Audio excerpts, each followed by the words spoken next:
Hello everyone, once again welcome to my OET channel. ഇന്നത്തെ വീഡിയോയിൽ നമ്മൾ OET റൈറ്റിങ്ങിനെ കുറിച്ച് 2025 ഒരു ചെറിയ ഇൻഫർമേഷൻസ്. പുതിയ അപ്ഡേറ്റ്സ് ഒന്നും OETയിൽ വന്നിട്ടില്ല. ബട്ട് എന്നിരുന്നാലും ഈ വർഷം OET പഠിക്കുന്ന അല്ലെങ്കിൽ റിപ്പീറ്റ് ചെയ്യുന്ന എല്ലാവർക്കും വേണ്ടി ഉള്ള ഒരു അപ്ഡേറ്റ് ആയിട്ട് തന്നെ നോക്കാം. അപ്ഡേറ്റ്സ് ടോട്ടലി 2021 നമുക്ക് OETയുടെ വന്നിട്ടുള്ളത്. ഒരു ജനറലൈസ്ഡ് അപ്ഡേറ്റ്സ് ആയിരുന്നു അത്. മോസ്റ്റ്ലി എല്ലാം തന്നെ റൈറ്റിംഗ് ബേസ്ഡ് ആയിട്ടുള്ളതായിരുന്നു. സ്പീക്കിങ്ങിൽ കുറച്ച് വ്യത്യാസം വന്നിട്ടുണ്ടായിരുന്നു. സിൻസ് 2021 ഇപ്പം വരെ നമ്മൾ ആ സെയിം അപ്ഡേറ്റ്സ് തന്നെയാണ് ഫോളോ അപ്പ് ചെയ്തുകൊണ്ടിരിക്കുന്നത്.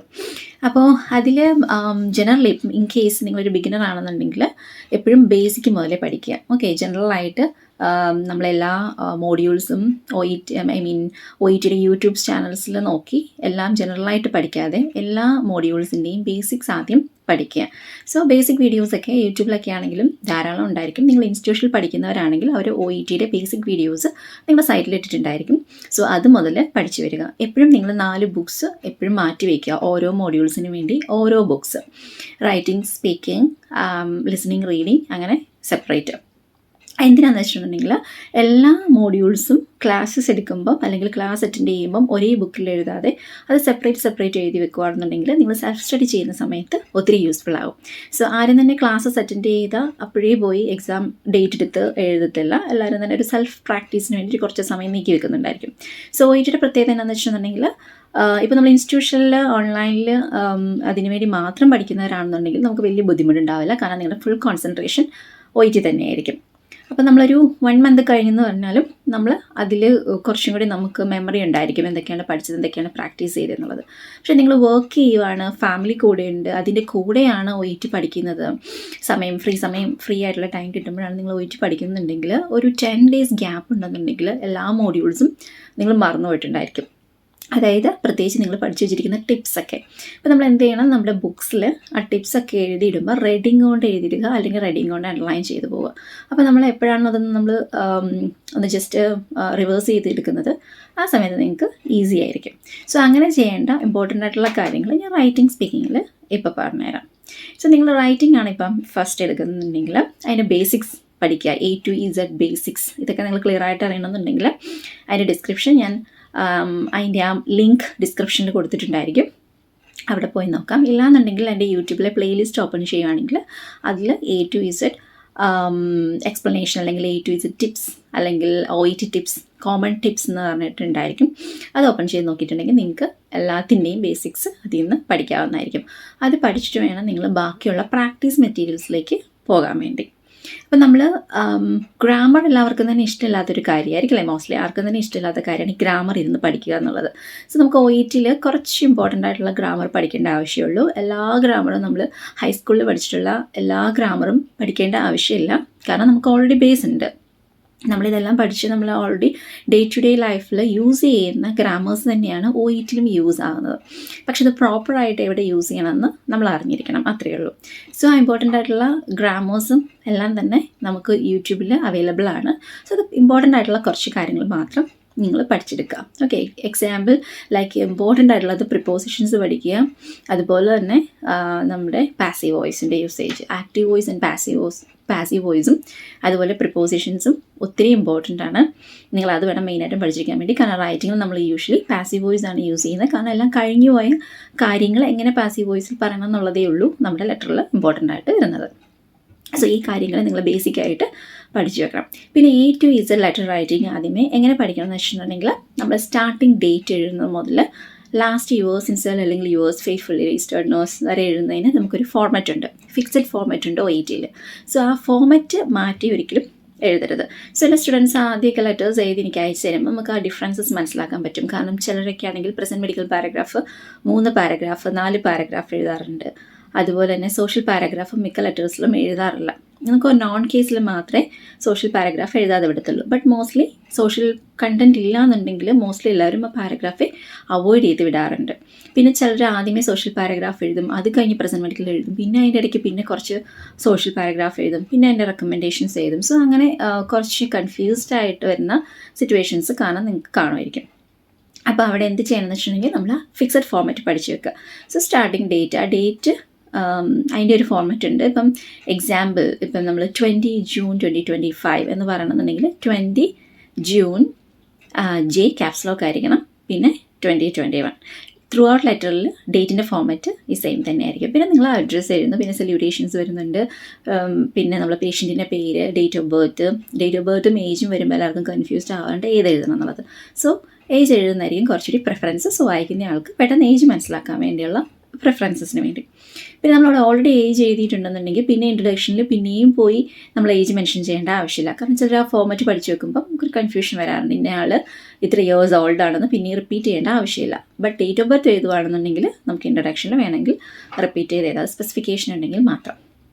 പിന്നെ നമ്മൾ എഴുതേണ്ട ഇൻട്രൊഡക്ഷനിൽ 3 കാര്യങ്ങൾ ശ്രദ്ധിക്കണം. പേഷ്യൻറ്റിൻ്റെ ഫുൾ നെയിം നമ്മളവിടെ സ്പെസിഫിക് ആയിട്ട് മെൻഷൻ ചെയ്തിരിക്കണം. ക്ലിനിക്കൽ ഡയഗ്നോസിസ് എപ്പോഴും എല്ലാവരും മിസ്റ്റേക്ക് ചെയ്യുന്ന കാര്യമാണ്. അത് റീസെൻറ്റ് മെഡിക്കൽ ഡയഗ്നോസിസ് ആയിരിക്കണം. അതായത് ഇപ്പം ഉള്ളത്, ഇപ്പം എക്സാമ്പിൾ ഇപ്പോൾ ഒരു നീ സർജറി കഴിഞ്ഞ ഒരു പേഷ്യൻറ്റിനെ കുറിച്ചാണ് നമ്മൾ എഴുതുന്നത്. പക്ഷേ ഇപ്പം പേഷ്യൻറ്റിൻ്റെ പ്രശ്നം എന്താണെന്ന് വെച്ചിട്ടുണ്ടെങ്കിൽ അത് ഇൻഫെക്ഷൻ ഉണ്ടോ ഇല്ലയോ എന്നുള്ളത് നമുക്ക് ഡൗട്ടായിരിക്കും വേണം. അപ്പം suspected to have infection in surgical സൈറ്റാണ് ശരിക്കും നമ്മുടെ റീസെൻറ്റ് പ്രസൻറ്റ് കണ്ടീഷൻ എന്ന് പറയുന്നത്. അപ്പോൾ അവിടെ നമുക്ക് ആ കണ്ടീഷനാണ് ഇമ്പോർട്ടൻസ് ഉള്ളത്, സർജറിക്ക് സെക്കൻഡറി ആയിട്ടേ ഇമ്പോർട്ടൻസ് ഉള്ളൂ. അപ്പോൾ നമ്മൾ എങ്ങനെ എഴുതണം? സോ ഇന്നയാൾ who is suspected to have infection in surgical site, അല്ലെങ്കിൽ surgical site secondary to total knee replacement surgery, അല്ലെങ്കിൽ ഇന്ന സർജറി നമുക്ക് അങ്ങനെ എഴുതാം. അപ്പോൾ സെക്കൻഡറി ടു എന്ന് വേണം എഴുതാൻ വേണ്ടി, അല്ലാതെ ഹു ഈസ് റിക്കവറിങ് ഫ്രം ഇന്ന സർജറി നമുക്ക് എഴുതരുത്. സോ നമുക്ക് ഏതാണ് റീസെൻറ്റ് പ്രസൻറ്റ് മെഡിക്കൽ കണ്ടീഷനും എന്തുകൊണ്ടാണ് എന്തിനു വേണ്ടിയാണ് നമ്മൾ റെഫർ ചെയ്യുന്നത് അതാണ് അവിടെ മെൻഷൻ ചെയ്യേണ്ടത്. പിന്നെ ഡിസ്ചാർജ് ചെയ്യുന്ന അല്ലെങ്കിൽ നമ്മൾ റെഫർ ചെയ്യുന്നതിൻ്റെ റിക്വയർമെൻറ്റ് എന്തിനു വേണ്ടിയാണ്, കണ്ടിന്യൂഡ് കെയർ ആണോ, ഫോളോ അപ്പ് കെയർ ആണോ, അതോ എന്ത് സർവീസസ് ആണ് നമുക്ക് വേണ്ടതെന്നുള്ളത് ക്ലിയർ ആയിട്ട് സിംഗിൾ വേർഡിൽ മെൻഷൻ ചെയ്യുക. ഒരിക്കലും അവിടെ എക്സ്പ്ലനേഷൻ കൊടുക്കരുത്, സിംഗിൾ വേർഡിൽ മെൻഷൻ ചെയ്യാം. ഇപ്പോൾ follow up care, on going care, അങ്ങനെ എന്താണോ വേണ്ടത്. ഇതിൻ്റെ എക്സ്പ്ലനേഷൻസ് മുഴുവൻ നമ്മൾ റെക്കമെൻഡേഷൻ പാരഗ്രാഫിൽ ഡീറ്റെയിൽഡ് ആയിട്ട് എഴുതുന്നുണ്ട്. പിന്നെ ഡിസ്ചാർജ് ഡേറ്റ് അത് മാൻഡേറ്ററി അല്ല, ബട്ട് അത് നമ്മുടെ സിറ്റുവേഷൻ അനുസരിച്ച്, ഇപ്പം ആഫ്റ്റർ 1 വീക്കാണ് ഡിസ്ചാർജ് ആകുന്നത്, അല്ലെങ്കിൽ ആഫ്റ്റർ 2 ഡേയ്സ്, അല്ലെങ്കിൽ ടുമോറോ, അങ്ങനെ സ്പെസിഫിക് ഡേയ്സ് അവർ കൊടുത്തിട്ടുണ്ടെന്നുണ്ടെങ്കിൽ നമുക്ക് ആ ഡേറ്റ് അവിടെ മെൻഷൻ ചെയ്യാം, അല്ലെങ്കിൽ അത് മെൻഷൻ ചെയ്യേണ്ട ആവശ്യമില്ല. ഇത്രയും കാര്യമാണ് നമ്മൾ ഇൻട്രൊഡക്ഷനിൽ.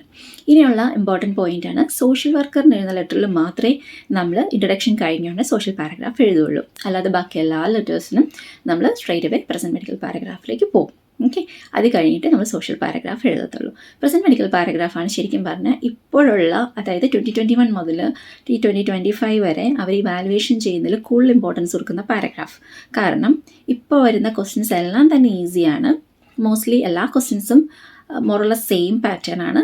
സോ സ്റ്റോറി മേക്കിംഗ് ആണ് അവിടെ ശരിക്കും ഇമ്പോർട്ടൻ്റ് ആയിട്ടുള്ളത്. പല രീതിയിൽ നമുക്ക് ക്വസ്റ്റ്യൻസ് വരാറുണ്ട്. അത് ചിലപ്പം പേഴ്സണൽ ഹിസ്റ്ററി ആദ്യം കൊടുത്തിട്ട്, സോഷ്യൽ ഹിസ്റ്ററി കൊടുത്തിട്ട്, പിന്നെ പേഷ്യൻറ്റിൻ്റെ അഡ്മിഷൻ ഡേറ്റ് മുതൽ മാനേജ്മെൻറ്റ് വരെയുള്ള എല്ലാ കാര്യങ്ങളും കൊടുത്തിട്ട് നമുക്ക് സ്ട്രെയിറ്റ് അവേ ലെറ്റേഴ്സ് വരാറുണ്ട്, ക്വസ്റ്റ്യൻ പേപ്പേഴ്സ്. ബട്ട് അത് എപ്പോഴും നമുക്ക് എക്സ്പെക്റ്റ് ചെയ്യാൻ പറ്റില്ല. ചിലപ്പോൾ അത് ട്വിസ്റ്റഡ് ആയിട്ടും വരാറുണ്ട്. അതായത് പ്രസൻ്റ്ലി നടന്ന കാര്യങ്ങളൊക്കെ പറഞ്ഞിട്ട് അതിൻ്റെ ഇടയ്ക്കായിരിക്കും അവർ personal history, social history informations കൊടുക്കുക, പിന്നെ പ്ലാന്, പിന്നെ അങ്ങനെയായിരിക്കും ചിലപ്പം ക്വസ്റ്റ്യൻസ് പേപ്പേഴ്സ് വരിക. അപ്പോൾ നമുക്കത് എക്സ്പെക്റ്റ് ചെയ്യാൻ പറ്റില്ല, അത് ക്രമത്തിനായിരിക്കും വരിക എന്നുള്ളത്. എങ്ങനെയാണെങ്കിലും നിങ്ങൾ ആ ക്വസ്റ്റ്യൻ വായിച്ചു കഴിഞ്ഞിട്ട് ആ ഒരു സിറ്റുവേഷൻ, ആ സിനാരിയോ ഇമാജിൻ ചെയ്തെടുക്കുക. ഓക്കെ, ആദ്യം നടന്നത് എന്താണ്, രണ്ടാമത് നടന്നത് എന്താണ്, ലാസ്റ്റ് നടക്കുന്ന കാര്യങ്ങൾ എന്താണ്, ഇപ്പോൾ ഉള്ള കറൻറ്റ് സിറ്റുവേഷൻ എന്താണ്. അപ്പം എമർജൻസി ലെറ്ററിലേക്ക് എഴുതുന്ന അർജൻറ്റ് ലെറ്റേഴ്സ്, അങ്ങനെയുള്ള ലെറ്ററിൽ മാത്രം ഇപ്പോൾ റീസെൻ്റ്ലി നടന്ന കാര്യങ്ങൾ നമ്മൾ ഫസ്റ്റ് ഇൻട്രൊഡക്ഷൻ കഴിഞ്ഞ ഉടനെയുള്ള പ്രസൻറ്റ് മെഡിക്കൽ പാരഗ്രാഫിൽ നമ്മൾ എഴുതുന്നു. ആ പാരഗ്രാഫിനെ നമ്മൾ 2ആയിട്ട് ഡിവൈഡ് ചെയ്യുക. ഓക്കെ, കുറച്ച് ലെങ്ത് ലെറ്റർ ആണെങ്കിൽ. എന്നിട്ട് ആദ്യത്തെ പാരഗ്രാഫിൽ നമ്മൾ ആ റീസെൻ്റ്ലി നടന്ന കാര്യങ്ങളെല്ലാം എഴുതിയിട്ട് ഇതാണ് പ്രശ്നം, അതുകൊണ്ടാണ് ഞങ്ങൾ റെഫർ ചെയ്യുന്നതെന്ന് പറഞ്ഞ് നിർത്തിയിട്ട് അതിൻ്റെ അടുത്ത പാരഗ്രാഫിൽ നമ്മൾ റീസെൻ്റ്ലി അല്ലെങ്കിൽ ഇനീഷ്യലി എന്ന് പറഞ്ഞിട്ട് ആ ഓൾഡ് ഹിസ്റ്ററി എന്താണ് നടന്നത് അത് എഴുതുന്നു. അത് എമർജൻസി ഡിപ്പാർട്ട്മെൻറ്റിലേക്കുള്ള അർജൻറ്റ് ലെറ്ററിൽ മാത്രം. അല്ലാതെ നോർമലായിട്ടുള്ള ബാക്കി എല്ലാ ലെറ്റേഴ്സിനും നമ്മൾ സാധാരണ സ്പെഷ്യലിസ്റ്റിനൊക്കെ എഴുതുന്ന ലെറ്റേഴ്സ്, അല്ലെങ്കിൽ സാധാരണ community health nurse discharge letter, അങ്ങനെ എല്ലാ ലെറ്റേഴ്സിനും, ട്രാൻസ്ഫർ ഔട്ട് ലെറ്റർ, ഇതിനെല്ലാം നമ്മൾ എന്താ ചെയ്യുക, എൻ്റെ ഒരു സജഷൻ, നിങ്ങളെപ്പോഴും പ്രസൻറ്റ് മെഡിക്കൽ പാരഗ്രാഫ് 2ആയിട്ട് ഡിവൈഡ് ചെയ്യുക. ഓക്കെ, എന്നിട്ട് സ്റ്റാർട്ടിങ് മുതലുള്ള കാര്യങ്ങളെല്ലാം ഒരു പാരഗ്രാഫിൽ എഴുതുക. രണ്ടാമത്തെ പാരഗ്രാഫിൽ ഇപ്പോൾ നടക്കുന്ന ഏറ്റവും റീസെൻ്റ് ആയിട്ടുള്ള കുറച്ച് കാര്യങ്ങൾ എഴുതി. ആ പാരഗ്രാഫിന് ഏറ്റവും ലാസ്റ്റ് ഒരു സെൻറ്റൻസ് എപ്പോഴും നിങ്ങൾ ആഡ് ചെയ്യാൻ മറക്കരുത്. This is the reason for his or her referral. എന്തുകൊണ്ടാണ് നമ്മൾ റെഫർ ചെയ്യുന്നത്, അല്ലെങ്കിൽ നമുക്ക് ഇങ്ങനെ എഴുതാം, therefore further attention from your service is essential for his or her wellbeing. ഇതാണാണോ പെണ്ണാണോ എന്ന് വെച്ചിട്ട് ഹിസ് ഓർ ഹെർ മാറ്റി എഴുതുക. ഇങ്ങനൊരു സെൻറ്റൻസിൽ പ്രസൻറ്റ് മെഡിക്കൽ പാരഗ്രാഫ് കൺക്ലൂഡ് ചെയ്യുവാണെങ്കിൽ അത് ഒത്തിരി നല്ലതായിരിക്കും. ഓക്കെ, അതായത് എൻ്റെ ഒരു ചെറിയൊരു ടിപ്സാണ്, നിങ്ങൾക്ക് അത് യൂസ്ഫുൾ ആയിരിക്കും. അത് കഴിഞ്ഞിട്ട് വേണം നമ്മൾ സോഷ്യൽ പാരഗ്രാഫ് എഴുതാൻ വേണ്ടി. ചിലർ സോഷ്യൽ പാരഗ്രാഫ് തന്നെ 2 പാരഗ്രാഫായിട്ട് എഴുതാറുണ്ട്. പേഴ്സണൽ പാരഗ്രാഫ് വേറെ, സോഷ്യൽ പാരഗ്രാഫ് വേറെ. അത് 2ആയിട്ട് എഴുതരുത്, അത് സിംഗിൾ പാരഗ്രാഫാണ്. ബട്ട് സിംഗിൾ പാരഗ്രാഫിൽ തന്നെ പേഴ്സണൽ ഹിസ്റ്ററി ആദ്യം എഴുതിയിട്ട് സോഷ്യൽ ഹിസ്റ്ററി രണ്ടാമത് എഴുതുക. അത് നിങ്ങൾക്ക് തിരിച്ചും എഴുതാം. ബട്ട് അതിൻ്റെ ഒരു ഫോർമാറ്റ് കുറച്ചും കൂടി ഭംഗി എന്ന് പറയുന്നത് നിങ്ങൾ പേഴ്സണൽ ഹിസ്റ്ററി ആദ്യം എഴുതുക. ഇപ്പം ഇന്നയാൾ മാരീഡാണ്, എത്ര ചിൽഡ്രൻ ഉണ്ട്, എന്താണ് വർക്ക് ചെയ്യുന്നത്, അല്ല പേഴ്സണൽ ആയിട്ടുള്ള കുറേ കാര്യങ്ങളൊക്കെ. പിന്നെ നിങ്ങൾ മെഡിക്കൽ കാര്യങ്ങൾ എഴുതുക, അതായത് മെഡിക്കലി എന്തൊക്കെയാണ് കണ്ടീഷൻസ് ഉള്ളത്, എന്തൊക്കെ ടാബ്ലറ്റ്സ് എടുക്കുന്നുണ്ട്, അങ്ങനത്തെ കാര്യങ്ങളൊക്കെ. ഇത് കഴിഞ്ഞിട്ടാണ് നിങ്ങളുടെ റെക്കമെൻഡേഷൻ പാരഗ്രാഫ് വരുന്നത്. റെക്കമെൻഡേഷൻ പാരഗ്രാഫിൽ പ്ലാൻ, എന്തൊക്കെയാണോ പ്ലാൻ ഉള്ളത് അതൊക്കെ എഴുതാം. ചില ലെറ്റേഴ്സിൽ നമുക്ക് ഒത്തിരി പ്ലാൻ കാണും. അപ്പോൾ എല്ലാം നമുക്ക് റെക്കമെൻഡേഷൻ പാരഗ്രാഫിൽ എഴുതുമ്പോൾ വലിയ പാരഗ്രാഫായിട്ട് പോകുന്നുണ്ടെങ്കിൽ അതിൽ കുറച്ച് റെക്കമെൻഡേഷൻസ് നമുക്ക് പ്രസൻറ്റ് മെഡിക്കൽ പാരഗ്രാഫിൽ എഴുതാം. അതായത് സ്റ്റാർട്ട് ചെയ്ത കുറച്ച് റെക്കമെൻഡേഷൻസ് അതിനെയും കണ്ടിന്യൂ ചെയ്യണമെന്ന് പറയുന്നുണ്ടായിരിക്കും. അതായത് he has been on antibiotic which need to be continued for 7 days അല്ലേ. അപ്പോൾ അത് നമ്മൾ അവിടെ എഴുതി അങ്ങനെ നിർത്തുവാണെങ്കിൽ പിന്നെ റെക്കമെൻഡേഷൻ പാരഗ്രാഫിൽ പോയി രണ്ടാമത് എഴുതേണ്ട ആവശ്യമില്ല. അങ്ങനെ കുറച്ച് കാര്യങ്ങളൊക്കെ നമുക്ക് പ്രസൻറ്റ് മെഡിക്കൽ പാരഗ്രാഫിൽ തന്നെ എഴുതാൻ പറ്റും. അതായത് പ്രത്യേകിച്ച് കമ്മ്യൂണിറ്റി ഹെൽത്ത് നഴ്സസ്, നഴ്സിംഗ് ഹോമിലേക്കൊക്കെ എഴുതുന്ന ലെറ്റേഴ്സിലൊക്കെ ഇങ്ങനത്തെ ഒരു സിറ്റുവേഷൻസ് വരാറുണ്ട്. റെക്കമെൻഡേഷൻ പാരഗ്രാഫ് ഒത്തിരി അങ്ങ് വലുതാക്കാതെ നമുക്കിവിടെ അങ്ങനെ ചെയ്യാം. അതുപോലെ തന്നെ നമ്മൾ യൂസ് ചെയ്യുന്ന കണക്റ്റീവ്സ് ഒരിക്കലും റിപ്പീറ്റ് ചെയ്യാതിരിക്കാൻ നോക്കുക സെയിം പാരഗ്രാഫിൽ. അത് എല്ലാവർക്കും ഉള്ളൊരു ഡൗട്ടാണ്. ഇപ്പോൾ നമ്മൾ ഹവർ ഒരു സ്ഥലത്ത് യൂസ് ചെയ്തു, ആ ഹവർ ഇനി ആ ലെറ്ററിൽ യൂസ് ചെയ്യാമോ എന്നൊരു ഡൗട്ട് വരാറുണ്ട്. നിങ്ങൾ ഒരു പാരഗ്രാഫ്, അതായത് പ്രസൻറ്റ് മെഡിക്കൽ പാരഗ്രാഫിൽ ഹവർ യൂസ് ചെയ്തിട്ടുണ്ടെന്നുണ്ടെങ്കിൽ നിങ്ങൾ സോഷ്യൽ പാരഗ്രാഫിലോ റെക്കമെൻഡേഷൻ പാരഗ്രാഫിലോ നിങ്ങൾക്ക് ഹവർ യൂസ് ചെയ്യാം, അതിന് പ്രശ്നമില്ല. ബട്ട് സെയിം പാരഗ്രാഫിൽ അത് റിപ്പീറ്റ് ചെയ്യാതിരിക്കാൻ നോക്കുക. അപ്പോൾ അതിന് വേണ്ടിയുള്ള സിനോണിംസ് ഒക്കെ പഠിച്ചു വെക്കുക, ഇതിന് പകരം എന്തൊക്കെ യൂസ് ചെയ്യണം എന്നുള്ളത്. സോ നമുക്കത് യൂസ്ഫുൾ ആവും. റെക്കമെൻഡേഷൻ പാരഗ്രാഫിൽ അതുപോലെ തന്നെ kindly, please, it would be appreciated if you could, പിന്നെ പ്ലീസ് നോട്ട്, അതൊക്കെ നമുക്ക് യൂസ് ചെയ്യാവുന്നതാണ്. അത് റിപ്പീറ്റ് ചെയ്യാതിരിക്കാൻ നോക്കുക. 2-3 റെക്കമെൻഡേഷൻസ് സിംഗിൾ കണക്റ്റീവ് യൂസ് ചെയ്ത് നമുക്ക് എഴുതാവുന്നതാണ്. അതായത് ഇപ്പോൾ നമ്മൾ കൈൻഡ്ലി യൂസ് ചെയ്തിട്ടുണ്ടെങ്കിൽ അതിൽ തന്നെ നമുക്ക് വേണമെങ്കിൽ 2 റെക്കമെൻഡേഷൻസ് എഴുതാം. കൈൻഡ്ലി പെർഫോം അല്ലെങ്കിൽ kindly check his vital signs and change his dressings every 2 days. അപ്പോൾ നമുക്ക് 2-3 റെക്കമെൻഡേഷൻസ് ഒക്കെ തന്നെ നമുക്ക് ഒരേ സിംഗിൾ സെൻറ്റൻസസിൽ എഴുതുവാണെങ്കിൽ കണക്റ്റീവ്സിൻ്റെ യൂസേജ് നമുക്ക് റെക്കമെൻഡേഷൻ പാരഗ്രാഫിൽ കുറയ്ക്കാൻ പറ്റും. ഓക്കെ, പിന്നെ സിൻസിയർലി, ഫെയ്ത്ത്ഫുള്ളി എപ്പോഴും മറന്നു പോകാതിരിക്കാൻ നോക്കുക. റീഡറിൻ്റെ നെയിം ഉണ്ടെങ്കിൽ നമ്മൾ സിൻസിയർലി യൂസ് ചെയ്യുക, റീഡറിൻ്റെ നെയിം ഇല്ലെങ്കിൽ ഫെയ്ത്ത്ഫുള്ളി യൂസ് ചെയ്യുക. പിന്നെ ലാസ്റ്റ് ഒരിക്കലും നിങ്ങളുടെ പേര് എഴുതരുത്, രജിസ്റ്റേർഡ് നേഴ്സ് എന്ന് എഴുതിയാൽ മതി. പേര് അവിടെ കൊടുത്തിട്ടുണ്ട്, you are the registered nurse name എന്ന് പറഞ്ഞ് കൊടുത്തിട്ടുണ്ടെങ്കിൽ ആ നെയിം എഴുതാം, ഇല്ലെങ്കിൽ അത് എഴുതേണ്ട ആവശ്യമില്ല. ബട്ട് പേര് എഴുതിയിട്ടുണ്ടെങ്കിലും ഇല്ലെങ്കിലും രജിസ്റ്റേർഡ് നേഴ്സ് എന്നുള്ളത് മറക്കാതെ എഴുതുക. അത് ചിലപ്പോൾ രജിസ്റ്റേർഡ് നേഴ്സ് ആവാം, നമ്മൾ കമ്മ്യൂണിറ്റി ഹെൽത്ത് നേഴ്സ് ആവാം, ഒക്കുപേഷണൽ ഹെൽത്ത് നേഴ്സ് ആവാം. അതെങ്ങനെയാണോ കൊടുത്തിരിക്കുന്നത്, ക്വസ്റ്റ്യൻ പേപ്പറിൻ്റെ സ്റ്റാർട്ടിങ്ങിലെ കൊടുത്തിട്ടുണ്ടായിരിക്കും യു ആർ എന്ന് പറഞ്ഞ് കൊടുത്തിട്ടുണ്ടായിരിക്കും. സ്പെസിഫിക് ആയിട്ടൊന്നും കൊടുത്തിട്ടില്ലെങ്കിൽ രജിസ്റ്റേർഡ് നേഴ്സ് എന്ന് പറഞ്ഞ് എഴുതിയാലും മതി. സ്പെല്ലിംഗ് മിസ്റ്റേക്ക് ഒത്തിരി ശ്രദ്ധിക്കണം, അതിനെല്ലാം മാർക്ക് പോകുന്നതാണ്. ഗ്രാമേഴ്സ് ഒത്തിരി മിസ്റ്റേക്ക് വരുത്താതെ എഴുതുക.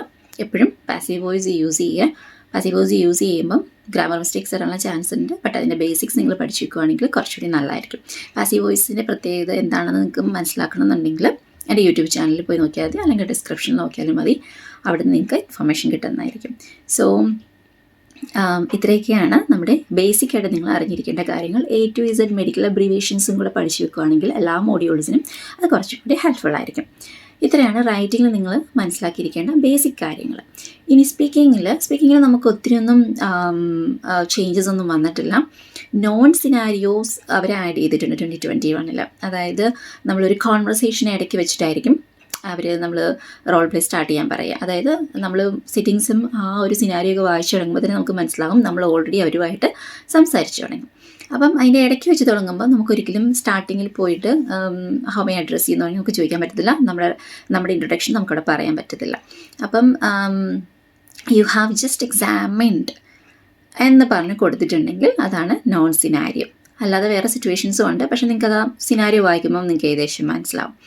അപ്പം നമ്മൾ എന്ത് ചെയ്യണം, 3 minute പ്രിപ്പറേഷൻ ടൈമിൽ തന്നെ അവിടെ ആരുടെ അടുത്താണ് നമ്മൾ സംസാരിക്കുന്നത് അവരുടെ പേര് ചോദിക്കുക, ഡീറ്റെയിൽ എന്തൊക്കെ ചോദിക്കാനുണ്ടോ അതെല്ലാം 3 minutes പ്രിപ്പറേഷൻ തന്നെ ചോദിച്ചു വെക്കാം. നമ്മൾ സ്റ്റാർട്ട് ചെയ്യുമ്പോൾ എങ്ങനെ ചെയ്യണം, ഇപ്പോൾ എക്സാമ്പിൾ തോമസ് എന്നാണെങ്കിൽ well Thomas, thank you for allowing me to examine, okay, examine your leg or examine your affected part എന്ന് പറഞ്ഞിട്ട് ബാക്കിയുള്ള നമ്മുടെ ടാസ്ക് കണ്ടിന്യൂ ചെയ്ത് പോവുക ചെയ്യുന്നത്.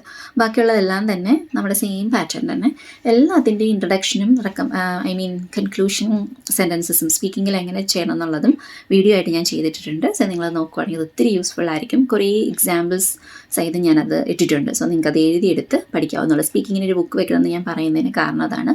കോമൺ ആയിട്ടുള്ള കാര്യങ്ങൾ നിങ്ങൾക്ക് അതിനകത്ത് എഴുതിയിടാൻ പറ്റും. അതായത് എങ്ങനെ നമ്മൾ സല്യൂട്ടേഷൻ ചെയ്യണം, എങ്ങനെ സ്റ്റാർട്ട് ചെയ്യണം, അത് എങ്ങനെയൊക്കെ കൺക്ലൂഡ് ചെയ്യണം. കാരണം ഡിസ്ചാർജ് സമ്മറി എക്സ്പ്ലെയിൻ ചെയ്യുന്ന ഒരു സ്പീക്കിംഗ് അത് നിങ്ങൾക്ക് എപ്പോഴും കിട്ടുന്നതാണ്. അപ്പോൾ അതിൻ്റെ എൻ്റെ എങ്ങനെ വരണമെന്ന് വെച്ചിട്ടുണ്ടെങ്കിൽ mister Thomas, I hope I have clarified all your doubts. If you don't have any other question may I proceed with your discharge process അല്ലേ. സോ അത് അങ്ങനെ ചെയ്യുക. ചിലർ എല്ലാത്തിനും കോമൺ ആയിട്ടൊരു കൺക്ലൂഷൻ പഠിച്ചു വെച്ചിട്ടുണ്ടായിരിക്കും. If you need anything please press the bell എന്നൊക്കെ പറഞ്ഞിട്ട്. അത് പഴയൊരു സ്റ്റൈലാണ്. അതൊക്കെ മാറ്റി നിങ്ങൾ കുറച്ചും കൂടി ഒന്ന് ഡിഫറെൻ്റ് ആയിട്ട് എൻഡ് ചെയ്യുവാണെങ്കിൽ കുറച്ച് നല്ലതായിരിക്കും. പിന്നെ അതിൻ്റെ സ്പീഡ് നമ്മൾ എങ്ങനെ ചെയ്യണം, 3 minutes പ്രിപ്പറേഷൻ ടൈം എങ്ങനെ യൂട്ടിലൈസ് ചെയ്യണം, ഇതിനെക്കുറിച്ചുള്ള എല്ലാ വീഡിയോസും ഞാൻ പ്ലേലിസ്റ്റിൽ ഇട്ടിട്ടുണ്ട്. സോ നിങ്ങളത് ഓപ്പൺ ചെയ്ത് നോക്കുകയാണെങ്കിൽ നിങ്ങൾക്ക് ഒത്തിരി യൂസ്ഫുൾ ആയിരിക്കും. അതുപോലെ തന്നെ റീഡിങ്ങിൻ്റെയും ലിസണിങ്ങിൻ്റെയും കുറച്ച് വീഡിയോസ് ഇതിനകത്തുണ്ട്, കുറച്ച് പ്രാക്ടീസ് മെറ്റീരിയൽസ് ഇതിനകത്തുണ്ട്. അതുപോലെ തന്നെ ബേസിക് ടിപ്സ് എങ്ങനെ നമുക്ക് ലിസണിങ് ആൻഡ് റീഡിങ് എങ്ങനെ ചെയ്യാം എന്നുള്ളത് സെപ്പറേറ്റ് പോർഷനായിട്ട് ഇട്ടിട്ടുണ്ട്. സോ നിങ്ങൾക്കത് യൂസ്ഫുൾ ആയിരിക്കും. പിന്നെയുള്ളത് സ്പീക്കിംഗ് പ്രാക്ടീസ് ചെയ്യുമ്പോൾ നിങ്ങൾ എപ്പോഴും ഒരാളുമായിട്ട് സ്പീക്കിംഗ് പാർട്ട്ണറുമായിട്ട് തന്നെ പ്രാക്ടീസ് ചെയ്യുക. കാരണം ഫേസ് ടു ഫേസ് എപ്പോഴും നമ്മൾ പ്രാക്ടീസ് ചെയ്യണം. നമ്മൾ സ്വയം പ്രാക്ടീസ് ചെയ്തിട്ട് എക്സാമിന് നമ്മൾ ഒരാളുടെ മുമ്പിൽ ചെല്ലുമ്പം നമുക്ക് ആ കോൺഫിഡൻസ് കിട്ടണമെന്നില്ല. സോ നിങ്ങൾ എപ്പോഴും ഒരു ഫ്രണ്ട്സുമായിട്ട് അല്ലെങ്കിൽ വേറെ കൂടെ ജോലി ചെയ്യുന്നവരോ ഫ്രണ്ട്സോ ആരെങ്കിലും ഒരാളുമായിട്ട് അല്ലെങ്കിൽ നിങ്ങളുടെ സ്പൗസുമായിട്ടെങ്കിലും ജസ്റ്റ് ഒന്ന് സംസാരിച്ച് നോക്കുക. ഇനി ആരും ഹെൽപ്പ് ചെയ്യാനില്ല എന്നുണ്ടെങ്കിൽ നിങ്ങളൊരു മിറർ വെച്ചിട്ട് സംസാരിക്കുക. പക്ഷെ അത് റെക്കോർഡ് ചെയ്യണം. ഓക്കെ, റെക്കോർഡ് ചെയ്യുമ്പം, കാരണം ഇതൊരു വീഡിയോ റെക്കോർഡിംഗ് അല്ല എക്സാമിന്, but in really you are facing someone in front of you. So നമുക്ക് എപ്പോഴും ഒരു ഫ്രസ്ട്രേഷൻ ആയിരിക്കും എക്സാമിൻ്റെ സമയത്ത്. അപ്പോൾ അതുകൊണ്ട് ഒരു മിററിൻ്റെ മുമ്പിൽ വെച്ച് നിങ്ങൾ പ്രാക്ടീസ് ചെയ്യുക. സെയിം ടൈം നിങ്ങൾ റെക്കോർഡ് ചെയ്യുക. റെക്കോർഡ് ചെയ്ത് കഴിഞ്ഞിട്ട് നിങ്ങൾ കേട്ട് നോക്കുക. അപ്പോൾ നിങ്ങൾക്ക് മനസ്സിലാവും ഓക്കെ നിങ്ങളുടെ ടോൺ എങ്ങനെയാണ്, എന്തെങ്കിലും ഒരു സിംഗിൾ വേർഡ് നിങ്ങൾ ഒത്തിരി റിപ്പീറ്റ് ചെയ്ത് പറയുന്നുണ്ടോ, ഓക്കെ ഓക്കെ ഓക്കെ അങ്ങനെ. സോ ഇതൊക്കെ എപ്പോഴും ചിലർക്കൊക്കെ കൂടുതലായിട്ട് വരും സംസാരിക്കുമ്പോൾ. അതൊക്കെ നോക്കുക. ഒരിക്കലും നിങ്ങൾ സ്ലാങ്ങിനെ കുറിച്ച് കഷ്ടപ്പെടേണ്ട ആവശ്യമില്ല. നോർമൽ സ്ലാങ്ങിൽ സംസാരിക്കേണ്ട ആവശ്യമുള്ളൂ. കാരണം നമ്മൾ നേറ്റീവ് സ്പീക്കേഴ്സ് അല്ല, ഇംഗ്ലീഷ് നമ്മുടെ പ്രൈമറി ലാംഗ്വേജ് അല്ല. സോ അതുകൊണ്ട് തന്നെ നമ്മൾ അതിനെക്കുറിച്ച് ഒത്തിരി ടെൻഷൻ ആവേണ്ട ആവശ്യമില്ല. ഒത്തിരി ഹമ്മിങ്സ് വരാതിരിക്കാൻ നോക്കുക. കുറച്ച് ഹമ്മിങ്സ് ഒക്കെ എല്ലാവർക്കും ഉള്ളതാണ്. അതുകൊണ്ട് ഒത്തിരി ഹമ്മിങ്സ് വരാതെ നോക്കിയാൽ മാത്രം മതി. ഒത്തിരി സ്റ്റൈലിഷ് ആയിട്ട് സംസാരിക്കണമെന്ന് ഒയിറ്റിൽ ആരും പറയത്തില്ല. സോ നമ്മുടെ കമ്മ്യൂണിക്കേഷൻ എങ്ങനെയാണ്, നമ്മുടെ കമ്മ്യൂണിക്കേഷൻ മറ്റുള്ളവർക്ക് അത് കൺവീനിയൻ്റ് ആകുമോ, അവരുടെ കൺട്രിയിൽ നമ്മൾ പോയിട്ടുണ്ടെങ്കിൽ അവർക്കത് കൺവീനിയൻ്റ് ആയിട്ട് മനസ്സിലാകാൻ പറ്റുമോ എന്നുള്ളത് അവർ അസസ് ചെയ്യുന്നുള്ളൂ. അതിൽ ഗ്രാമർ ഇമ്പോർട്ടൻസ് ആണ്, ഫ്ലോ ഇമ്പോർട്ടൻ്റ് ആണ്, വേർഡ്സ് ഇമ്പോർട്ടൻ്റ് ആണ്, സോ പ്രൊനൗൺസിയേഷൻ ഇമ്പോർട്ടൻ്റ് ആണ്. But don't think about much. Okay, so നമ്മൾ സംസാരിക്കുന്ന അവർക്ക് ക്ലിയർ ആയിട്ട് മനസ്സിലാവുന്നുണ്ടോ, മിസ്റ്റേക്ക് ഇല്ലാതെ ചെയ്യുന്നുണ്ടോ, ആ ഫ്ലോ ഉണ്ടോ. സോ വിതൗട്ട് ഫിയർ നമ്മൾ പേടിച്ച് ചെയ്യേണ്ട ആവശ്യമില്ല. അപ്പോൾ ഇതൊക്കെ ചെയ്യണമെന്നുണ്ടെങ്കിൽ നമ്മൾ എത്രമാത്രം പ്രാക്ടീസ് ചെയ്യുന്നു അത്രമാത്രം നല്ലത്. സോ ഞാൻ അഡ്വൈസ് കൊടുക്കുകയാണെന്നുണ്ടെങ്കിൽ റൈറ്റിംഗ് ആൻഡ് സ്പീക്കിംഗ് ഒരു 50 പ്രാക്ടീസ് മെറ്റീരിയൽസ് പ്രാക്ടീസ് ചെയ്തിട്ടേ നിങ്ങൾ എക്സാമിന് ഡേറ്റ് എടുക്കാവുള്ളൂ. ഓക്കെ, സോ അത്രമാത്രം മിനിമമാണത്. അതിൽ കൂടുതൽ എത്രമാത്രം ചെയ്യാൻ പറ്റുന്നു അത്രമാത്രം നല്ലതായിരിക്കും. സോ നിങ്ങൾക്ക് മെറ്റീരിയൽസ് ആവശ്യമുണ്ടെന്നുണ്ടെങ്കിൽ എൻ്റെ ഒരു ടെലിഗ്രാം ഗ്രൂപ്പ് ഉണ്ട്. സോ അതിൽ ഫയൽസ് സെക്ഷനിൽ പോയിട്ടുണ്ടെങ്കിൽ നിങ്ങൾക്ക് എല്ലാ മെറ്റീരിയൽസും കാണും. എല്ലാ മോഡ്യൂൾസിൻ്റെയും എല്ലാ മെറ്റീരിയൽസും അതിൽ തന്നെ കിടപ്പുണ്ട്. സോ നിങ്ങൾക്കത് ഡൗൺലോഡ് ചെയ്യുക. മാക്സിമം പറ്റുന്നിടത്തോളം പ്രിൻ്റ് ഔട്ട് എടുത്ത് പഠിക്കുക. ഓക്കെ, നിങ്ങൾക്ക് പ്രിൻറ്റിങ് ഫെസിലിറ്റി ഉള്ള സ്ഥലത്താണ് നിങ്ങളുള്ളതെന്നുണ്ടെങ്കിൽ മാക്സിമം പ്രിൻ്റ് ഔട്ട് എടുത്ത് പഠിക്കുന്നതായിരിക്കും നല്ലത്. ഇനി നിങ്ങൾക്ക് ഗൈഡ്സ് ആവശ്യമുണ്ടെന്നുണ്ടെങ്കിൽ അതും അവൈലബിൾ ആണ്. റൈറ്റിംഗ് ആൻഡ് സ്പീക്കിംഗ് അവൈലബിൾ ആണ്. റൈറ്റിങ്ങിൽ ബേസിക് ഞാനിപ്പോൾ പറഞ്ഞ എല്ലാ കാര്യങ്ങളും ഗൈഡ്സിലുണ്ട്. A to Z ലെറ്റർ എങ്ങനെയാണ് എഴുതുന്നത്, ബേസിക് ടിപ്സ് എന്താണ്, അതുപോലെ തന്നെ റീസെൻറ്റ് എക്സാം ക്വസ്റ്റ്യൻസ് ഒരു 50 ക്വസ്റ്റ്യൻസ് ആണ്, അതിൻ്റെ ആൻസേഴ്സ് ഉണ്ട്. 2021 മുതലുള്ള പുതിയ ഒരു 2.0യുടെ സെയിം പാറ്റേൺ എന്ന് വെച്ചാൽ റീസെൻ്റ്ലി വന്ന ക്വസ്റ്റ്യൻസ് തന്നെ. പിന്നെ ബാക്കിയുള്ളതൊക്കെ ഓൾഡ് ടൈപ്പ് ക്വസ്റ്റ്യൻസ്. കാരണം ഓൾഡ് ടൈപ്പ് ക്വസ്റ്റ്യൻസിൽ നിന്നും കുറച്ച് റിപ്പീറ്റഡ് ക്വസ്റ്റ്യൻസ് ഇപ്പം വരാറുണ്ട്. അങ്ങനത്തെ നോൺ മെഡിക്കൽ ഏരിയയിലുള്ള, അതായത് letter to pharmacist, letter to occupational therapist, letter to social worker എന്നൊക്കെ പറഞ്ഞിട്ട് പണ്ടത്തെ ടൈപ്പിലുള്ള ലെറ്റേഴ്സ് അതും ഉണ്ട്. So totally 100 letters and answers അതിലുണ്ട്. പിന്നെയുള്ളത് സ്പീക്കിങ്ങിൻ്റെ ആണെന്നുണ്ടെങ്കിൽ ഗൈഡ് പ്ലസ് USB ആണ്. ഗൈഡിൽ ക്വസ്റ്റ്യൻ പേപ്പേഴ്സ് ഉണ്ട്, 100 ക്വസ്റ്റ്യൻ പേപ്പേഴ്സ്.